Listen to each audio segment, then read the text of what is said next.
Jai Sri Swaminarayan student. I welcome you all in lecture of computer programming. Okay. So in the previous lecture you learned about the do while loop. Okay. तो ગયા લેક્ચરની અંદર આપણે જે છે એ do while loop વિશે જે છે એ ભણ્યા હતા. તો ડુ વાઇલ લૂપ જે છે એને આપણે એક્ઝિટ કંટ્રોલ લૂપ તરીકે ઓળખીએ છીએ. એક્ઝિટ કંટ્રોલ લૂપ એટલે કે એવી લૂપ જેની અંદર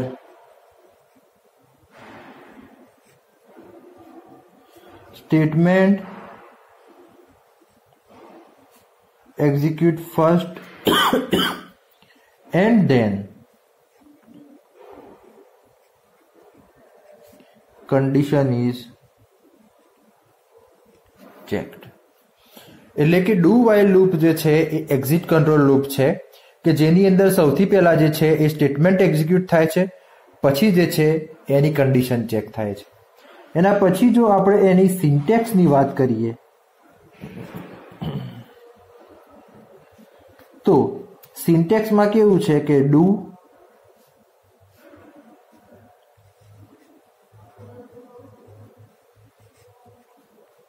સ્ટેટમેન્ટ્સ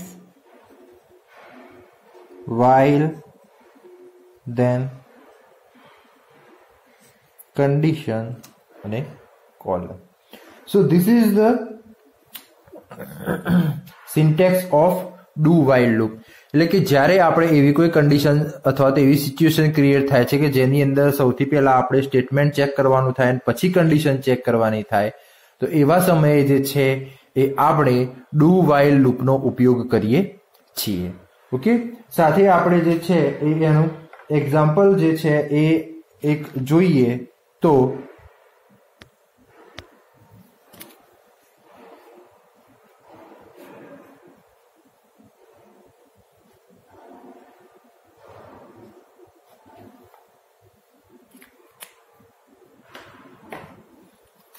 સપોઝ કે hash include stdio.h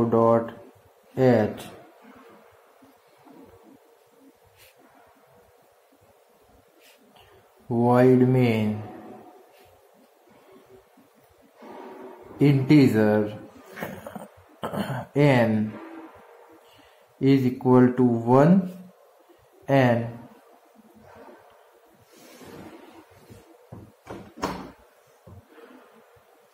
sum is equal to 0. Do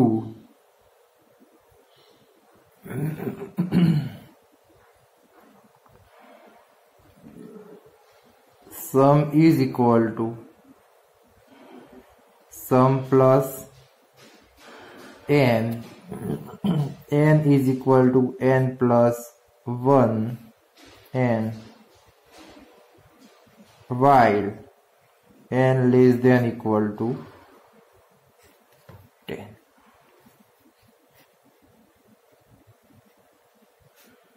Printf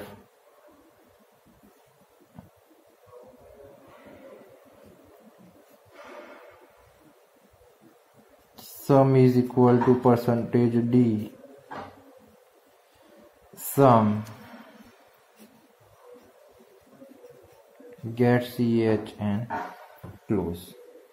Okay, so this is the example of do while loop કે જેની અંદર સૌથી પહેલા શું થશે તો કે n ની વેલ્યુ 1 છે, sum ની વેલ્યુ 0 છે. ઓકે. હવે sum is equal to sum plus n એટલે કે 0 plus 1. જ્યારે n ની વેલ્યુ હશે તો sum ની વેલ્યુ કેવી થઈ જશે 1. પછી n ની વેલ્યુ કેટલી થશે તો કે 1 plus 1 is equal to 2 થશે. હવે અહીંયા ચેક કરશે 2 less than 10 તો કે યસ, તો ફરીથી પાછું લૂપમાં જશે. આ ક્યાં સુધી લૂપ ફરશે જ્યાર સુધી n ની વેલ્યુ 10 નહીં થઈ જાય ત્યાં સુધી જેવી n ની વેલ્યુ 10 થશે અને 10 વખતે આ જે છે એ એક્ઝિક્યુટ થશે અને જેવી n ની વેલ્યુ 11 થશે એટલે કે આ લૂપ જે છે એ પૂરું થઈ જશે અને ડાયરેક્ટ સમ ની વેલ્યુ જે છે એ અહીંયા પ્રિન્ટ થઈ જશે. આની જગ્યાએ આપણે જે છે એ n is equal to n cross n is equal to n plus 1, okay, n cross n plus sum, and sum is equal to n cross n. એટલે આની અંદર શું થશે તો કે 1 નો વર્ગ વત્તા 2 નો વર્ગ વત્તા 3 નો વર્ગ અપ ટુ 10 નો વર્ગ. આવી રીતે જે સમ આવશે એ સમ તમને આનાથી પ્રિન્ટ કરીને આપશે અને આની અંદર શેનો સમ મળશે તો કે 1 + 2 + 3 + અપ ટુ 10 સુધી. એટલે કે કહેવાનો મતલબ શું છે કે આવી રીતે જે છે એ આપણે ડુ વાઇલ લૂપનો ઉપયોગ કરી શકીએ છીએ. અહીંયા જે છે એ તમે get ch લખો છો એટલે include conio.h લખી લેવું. તો stdio.h conio.h void main integer n is equal to 1 sum is equal to 0. આ જે છે એ મતલબ કહેવાનો મતલબ શું કે આનો સરવાળો આપણને આ લોજિક થી મળશે એટલે do sum is equal to sum plus n is equal to n plus 1 while n less than 10 printf sum is equal to %d.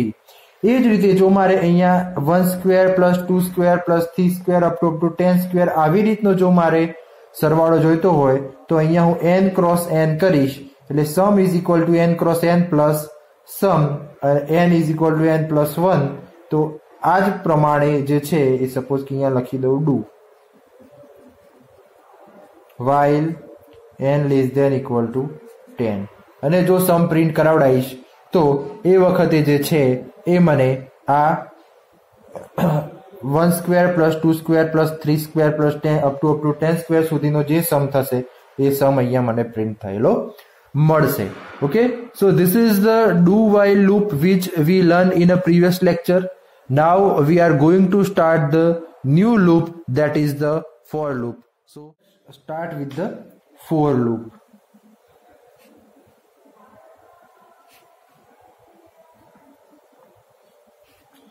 So let's see the general form of for loop.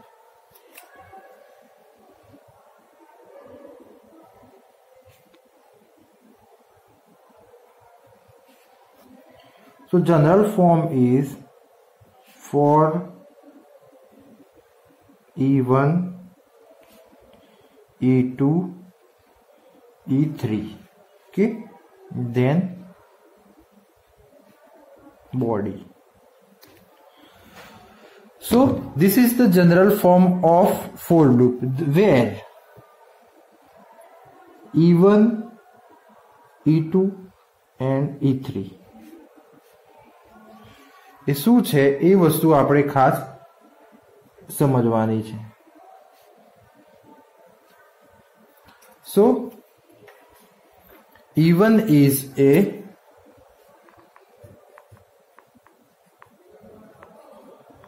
initialization, E2 is a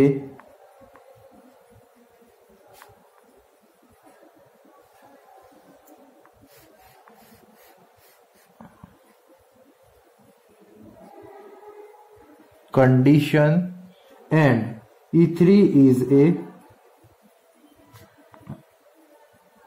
increment or decrement. Okay, so to write the any loop, કોઈ પણ loop હોય તો એ લૂપની અંદર there are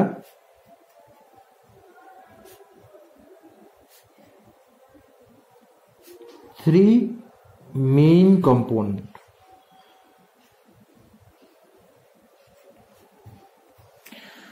તો કોઈ પણ loop હોય તો એની અંદર જે છે એ મેઇન 3 કમ્પોનન્ટ હોય. સૌથી પહેલા એક ઇનિશિયલાઇઝેશન, બીજું કન્ડિશન, ત્રીજું ઇન્ક્રીમેન્ટ ઓર ડિક્રીમેન્ટ. તો આ 3 વગર જે છે એ લૂપ એસ્ટાબ્લિશ કરવી પોસિબલ નથી. તો એના માટે જે છે એ આપણે કેવી રીતે કરવાનું હોય એ વસ્તુ આપણે જોઈએ. તો અને એની સાથે આપણે કમ્પેરિઝન પણ જોઈ લઈએ કે કેવી રીતે હોય છે. સો આપણે લખીએ કે ભાઈ while loop, do while loop અને for loop. ઓકે, તો while loop ની અંદર જ્યારે આપણે લખીએ છીએ કે ભાઈ integer I is equal to 0, okay, એના પછી આપણે લખીએ છીએ while I less than equal to 10, પછી આપણે લખીએ છીએ અહીંયા I is equal to I plus 1,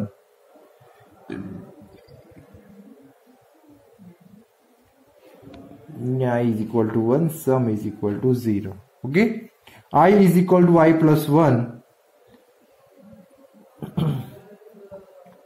sorry, sum is equal to sum plus I, અને પછી આપણે લખીએ છીએ I is equal to I plus 1.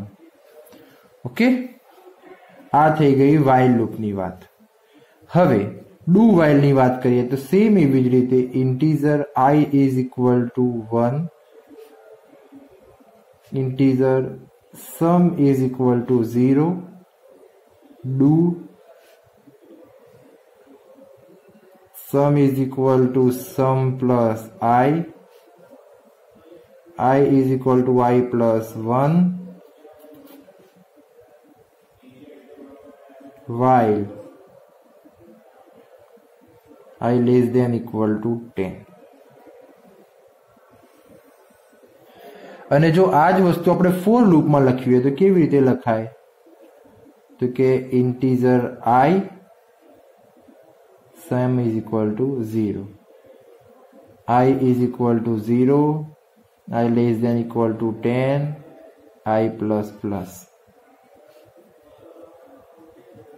sum is equal to sum plus I is equal to I plus 1 and 2.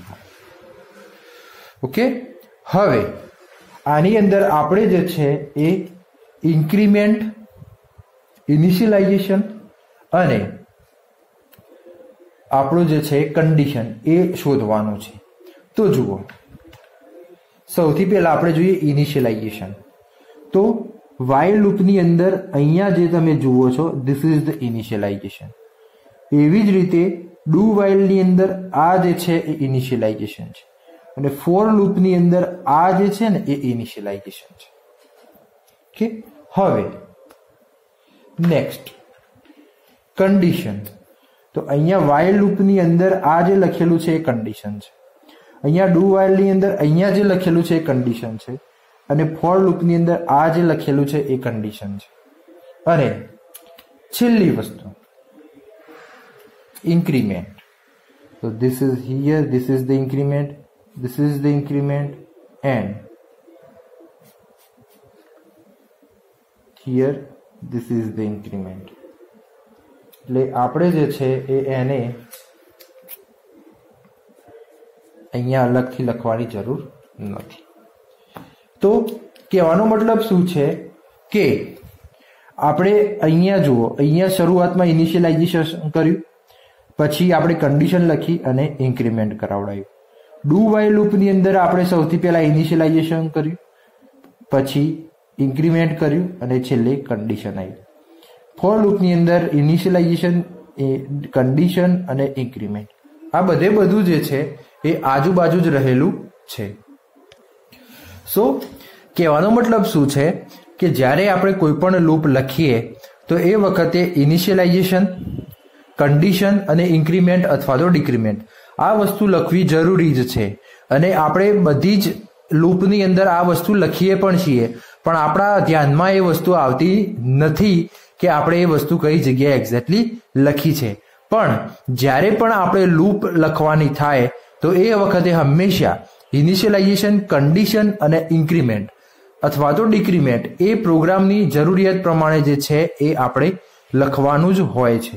પણ four લૂપની અંદર અહીંયા જોઈ શકો છો કે આ બે લૂપની અંદર અલગ અલગ જગ્યાએ ઇન્ક્રીમેન્ટ અને ઇનિશિયલાઇઝેશન આપણે લખીએ છીએ અને કન્ડિશન. જ્યારે ફોર લૂપની અંદર આપણે 3 જે છે એ ભેગું લખીએ છીએ. એટલે કે સૌથી એડવાન્સ લૂપ જો કહેવાય તો એ જે છે ને એ ફોર લૂપ છે.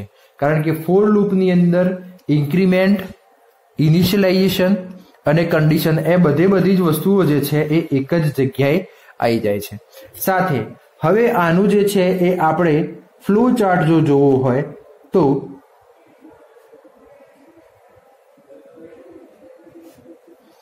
ફ્લો ચાર્ટ જે છે એ કેવી રીતનો રહેશે તો કે E1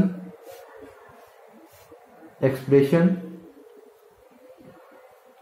ઇનિશિયલાઇઝેશન કરાયું, પછી E2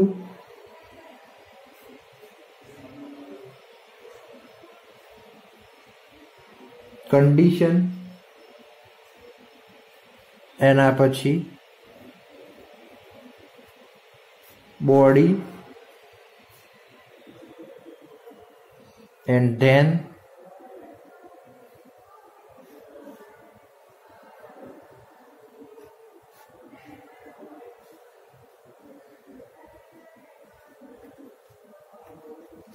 E3 એક્સપ્રેશન એટલે કે ઇન્ક્રીમેન્ટ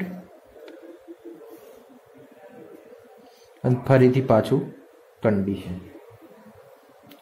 અને આ વસ્તુ ત્યાં સુધી નહીં થાય જ્યાં સુધી કન્ડિશન ફોલ્સ ના થાય.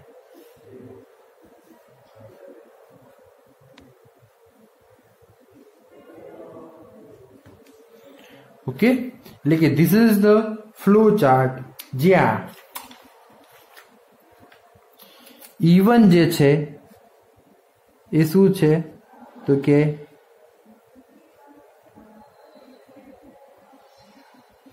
ઇનિશિયલાઇઝેશન, E2 શું છે તો કે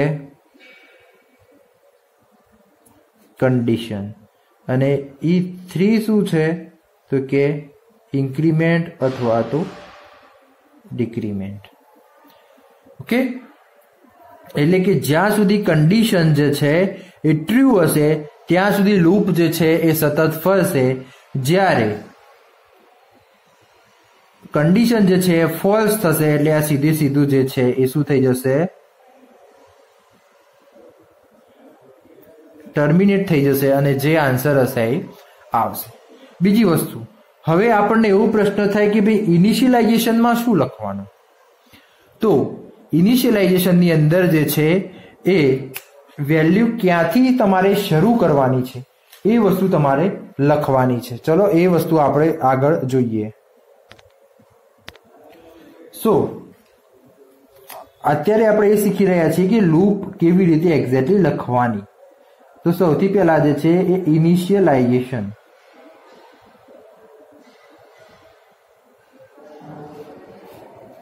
હવે ઇનિશિયલાઇઝેશનની અંદર સૌથી પહેલા આપણે શું લખીએ છીએ તો કે I is equal to 0.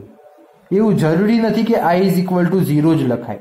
I is equal to કોઈ પણ વસ્તુ લખાય, પણ ઇનિશિયલાઇઝેશનમાં હંમેશા આવે શું તો કે the value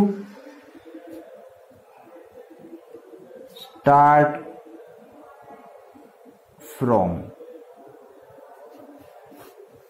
એટલે કે વેલ્યુ જે છે ક્યાંથી સ્ટાર્ટ થાય છે એ વસ્તુ જે છે એ લખવાનું છે.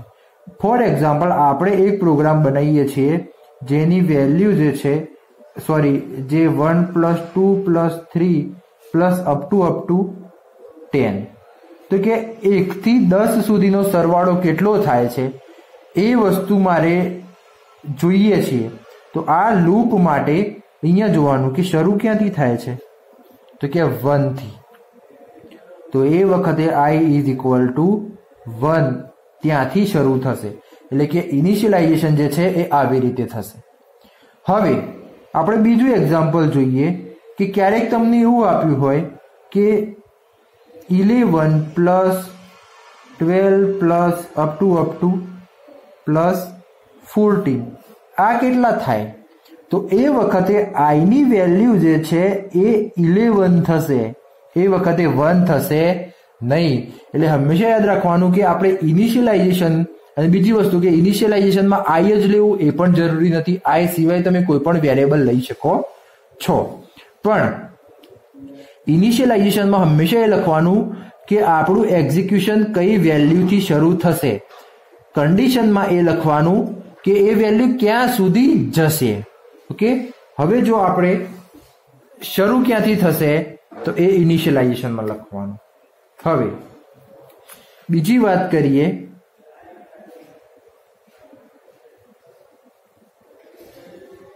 કન્ડિશનની।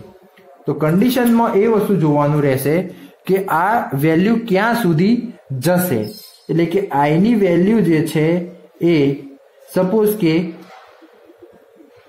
1 થી ચાલુ થશે પણ જશે ક્યાં સુધી તો કે 10 સુધી। તો I less than equal to 10। તો આ જે I less than equal to 10 જે છે ને એને આપણે કહીશું કન્ડિશન, એટલે કે I ની વેલ્યુ ઇનિશિયલાઇઝેશન આ જે છે એને કહેશું આપણે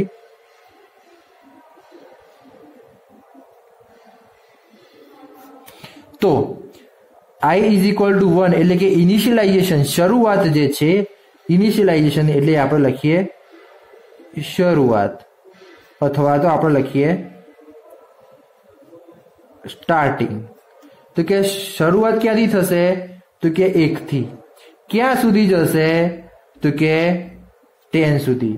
તો આ જે છે એને કહેવાય અંત અથવા તો એન્ડ એટલે કે એન્ડિંગ। એટલે કે શરૂઆત જે છે એ 1 થી થશે પણ એન્ડિંગ ક્યાં થશે તો કે 10। તો હંમેશા ઇનિશિયલાઇઝેશન જે છે એ I is equal to 1 એટલે કે શરૂ ક્યાંથી થશે એ અને કન્ડિશનની અંદર ક્યાં સુધી જવાનું છે what is the higher limit there is return in the condition. જો આપણે બીજા એક્ઝામ્પલ માટે જોઈએ તો એ વખતે I is equal to 11 જે છે એ શું છે ઇનિશિયલાઇઝેશન છે। ઓકે, પણ એ વેલ્યુ ક્યાં સુધી જશે તો કે 40 સુધી। તો કન્ડિશનમાં શું લખાશે I less than equal to 14। Okay, તો આવી રીતે જે છે એ લૂપ લખવાનું થશે અને એના પછી જે છે એ ઇન્ક્રીમેન્ટ છે। ઓકે, તો ઇન્ક્રીમેન્ટ જે છે એ શેના આધારે લખાય છે એ વસ્તુ પણ હું તમને સમજાવી દઉં। સો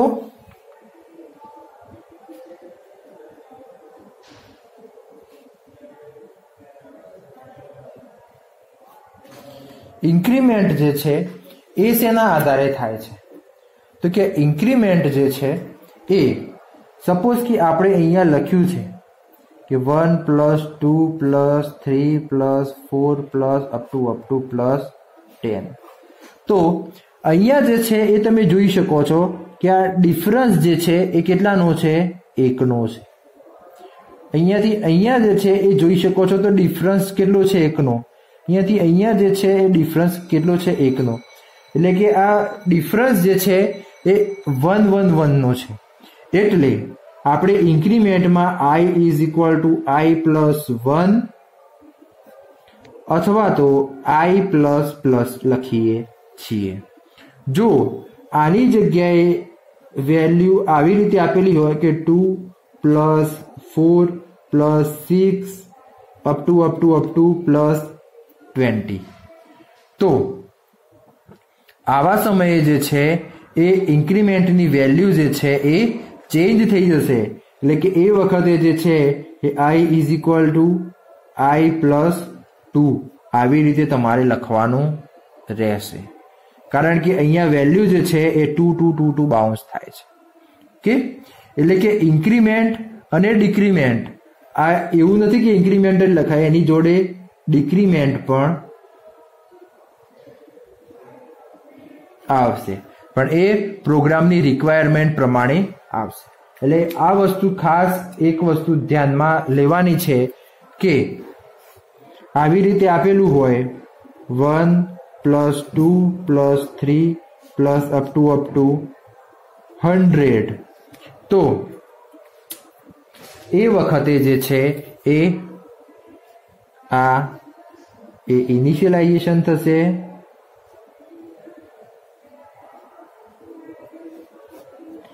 આ ડિફરન્સ જે છે એ ઇન્ક્રીમેન્ટ અથવા તો ડિક્રીમેન્ટ થશે, અને આ જે છે એ શું બનશે? કન્ડિશન બનશે. એટલે જ્યારે આપણે ફોર લૂપ લખીએ તો આ કેવી રીતે થાય? તો કે I = 1, I <= 100, I પ્લસ. એટલે કે આ જે છે એ ઇનિશિયલાઇઝેશન થયું, આ જે છે એ ઇન્ક્રીમેન્ટ ડિક્રીમેન્ટ થયું, ને this is the condition. Okay, એટલે કે આવી રીતે જે છે એ ફોર લૂપ અથવા તો કોઈ પણ લૂપ જે છે એ લખાશે. એટલે કે I = 1 એ અહીંયા આના આધારે લખાશે, I <= 100 એ આના આધારે લખાશે, અને I પ્લસ તો કે આ કેટલો ડિફરન્સ છે એના આધારે I ની વેલ્યુ લખાશે. ઓકે, જો આને ડિક્રીમેન્ટમાં કન્વર્ટ કરવું હોય તો આપણે એને કેવી રીતે કરી શકીએ? તો જુઓ, સપોઝ કે આ જ વસ્તુ આપણને આવી રીતે આપેલી છે કે 100 + 99 + up to 1, આટલે સુધી વેલ્યુ જવી જોઈએ. તો આપણું ઇનિશિયલાઇઝેશન કેટલું થશે? I = 100. હવે અહીંયા શું થાય છે? તો એક વેલ્યુ જે છે એ ઓછી થાય છે, એટલે શું થાય છે? ઘટે છે એક વેલ્યુ. એટલે હવે ઇન્ક્રીમેન્ટની જગ્યાએ I - અથવા તો I = I - 1 થશે, અને I ની વેલ્યુ ક્યાં સુધી જશે? તો કે 1 સુધી. તો I > 1 ના થાય ને ત્યાં સુધી કન્ડિશન એક્ઝિક્યુટ થશે. એટલે કે 4 I = 100, I > 1 and I - આવી રીતે થશે. જે આ જે છે એ બનશે ઇનિશિયલાઇઝેશન, આ જે બનશે એ બનશે આપણું કન્ડિશન, અને આ જે છે એ બનશે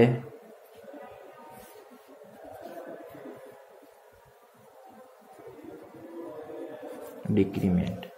ઓકે, એટલે કે આવી રીતે જે છે એ ઇન્ક્રીમેન્ટ, ઇનિશિયલાઇઝેશન, કન્ડિશન, આ બધી વસ્તુ જે છે એ ડિસાઇડ થશે. અને આ જ ફંડામેન્ટલ જે છે એ વાઇલ અને ડુ વાઇલ લૂપની અંદર પણ એપ્લાય કરવામાં આવશે અથવા તો કરી શકાય છે. અને વાઇલ અથવા ડુ મતલબ કોઈ પણ લૂપ હશે તો ઇનિશિયલાઇઝેશન, કન્ડિશન અને ઇન્ક્રીમેન્ટ અથવા તો ડિક્રીમેન્ટ આ વસ્તુ હશે ને હશે જ. ઓકે, તો હું આશા રાખું છું કે ફોર લૂપની અંદર આપને ખબર પડી હશે. નેક્સ્ટ લેક્ચરમાં આપણે મળીશું થોડા એક્ઝામ્પલ સાથે. તો ત્યાં સુધી જય શ્રી સ્વામિનારાયણ.